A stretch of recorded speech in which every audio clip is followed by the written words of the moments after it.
pas 90 minutes dans les jambes puisqu'ils reviennent de blessures. Donc je ferai mon choix demain. Je ne vous donnerai pas ce soir, je ferai mon choix demain pour la compo de départ.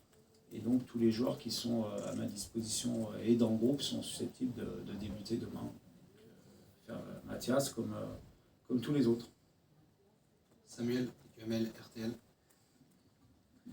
Bonjour Bruno. Bonjour. Je sais qu'il y a beaucoup de poker menteurs quand on pose ce genre de questions, mais est-ce qu'au vu du résultat du match aller, de la physionomie également du match aller, et du fait que vous avez joué en fait un huitième de finale chez vous, le LOSC est désormais le favori de cette double confrontation? Merci. Non, parce que premièrement, comme l'a rappelé Jonah, et on a tendance à vite oublier, Borussia est le dernier finaliste de la Champions League. Et pour aller en finale, ils avaient éliminé le Paris Saint-Germain. Donc ça montre toute la qualité de cette équipe. Deuxièmement, ils ont des joueurs extrêmement expérimentés qui ont davantage l'habitude de jouer ce genre de match que nous. Et troisièmement, sur leur parcours en Champions League notamment, ils ont 3 victoires sur les 4 déplacements qu'ils ont effectués dans la phase de groupe. Je crois que leur seule défaite en phase de groupe était au Real, après avoir mené, il me semble, 2-0, si ma mémoire est bonne. Donc ça montre toute la qualité de cette équipe, qui, il est vrai, en championnat n'a pas les résultats escomptés, mais qui est une toute autre équipe en Champions League. Donc pour moi, ça reste du 50-50 avant ce match retour. Philippe Guilbeault pour la Voix du Nord. Vous parliez d'expérience justement.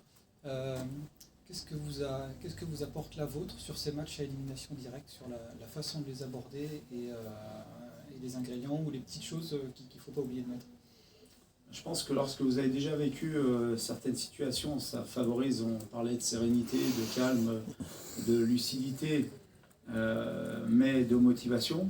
Je pense que lorsqu'on a déjà vécu ce genre de situation, c'est plus facile de les appréhender, de les prévoir, de les anticiper, et forcément de dégager quelque chose de positif vis-à-vis de mon équipe. Je pense que si on a fait ces performances-là, c'est qu'on a la qualité, puisqu'on a battu de grandes équipes à domicile ou à l'extérieur.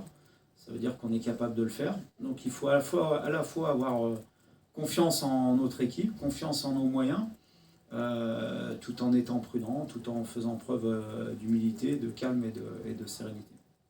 Jean Baumel pour RMC Sport. Bonjour Bruno. Bonjour. Concernant l'aspect historique de ce match, la qualification, est-ce que c'est quelque chose qui toi, t'imprègne pour préparer cette rencontre? On en parle beaucoup parce que le club n'a jamais... C'est la 3e fois que c'est un 8e de finale en Ligue des Champions. Est-ce que rentrer dans l'histoire, ce serait un moment très fort?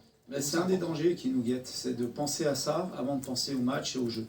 La qualification, l'aspect historique pour le club sera la conséquence de ce qu'on va faire sur le terrain, et en particulier de ce qu'on va faire dans notre jeu.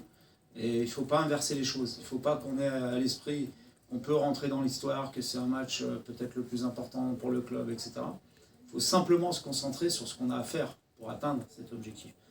Et quand on l'aura atteint, on aura le temps de savourer et de parler de tout ça. Mais le gros danger et la chose à ne pas faire, à mon avis, est justement de penser à tout ça avant de penser à notre jeu et de ce qu'on doit faire face à cette équipe qui, à l'aller, nous a montré aussi que c'était une équipe très performante.